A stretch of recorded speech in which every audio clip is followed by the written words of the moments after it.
While most of the focus on the presidential race, there are several critical Senate seats up for grabs in November. Watch these stories. One of the most visible and hardest fought is the battle to take Reid's seat in Nevada. The outgoing senator handpicking a candidate so Democrats can try and retain that seat. The challenger could be Republican Congressman Joe Heck. Good morning to you and welcome to New York. You've got a primary battle in mid-June against Sharon Angle. Can you win that? Yes, definitely. We're doing very well in the polls in that race. A lot of people understand that it was Sharon Angle that gave us the last 6 years of Reid.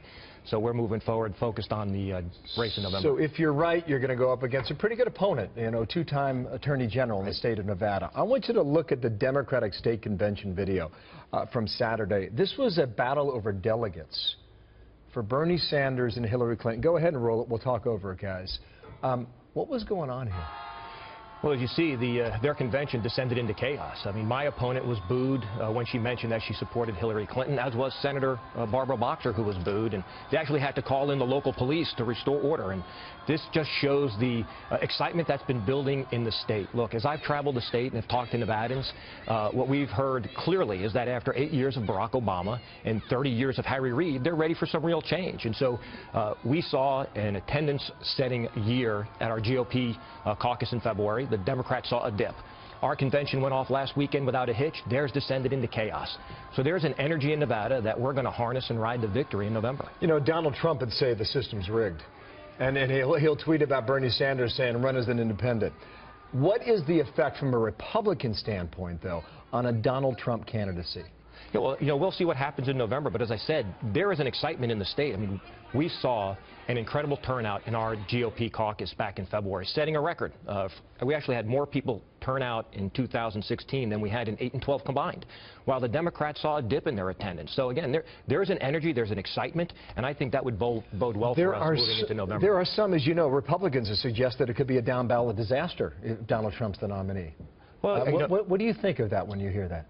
Well, we're focused on our race, and I think that having served in the House for 6 years and had a track record of being able to help people within our district, that now we're going to leverage that experience and help people across the state. And that's the message that we're getting out. No matter what you may think, again, after 8 years of Barack Obama and 30 years of Reid's failed policies, people want to see a change. Well, it's a state that flipped Democratic in 2008 and again in 2012, and Barack Obama's done very well in that state for the past 8 years. Give us a sense, as we sit here in New York, what are the issues that are driving this campaign? Yes, so again, as I travel the state, I usually ask people, what's your number one issue? And invariably, one of four things comes up. They're concerned about national security. They're concerned still about jobs in the economy.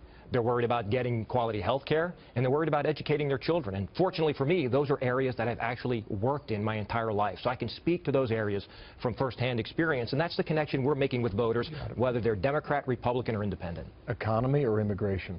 What is it in Nevada? Economy is still the number one issue between the two. Nevada is just slowly coming out of the recession. And we still have a long way to go. Well, it's a primary mid-June, as I said. If you're victorious, you'll go up against what will be one of the most watched battles for control of the Senate come November. Joe Heck, thank you for your time. Thanks, Bill. Pleasure seeing you.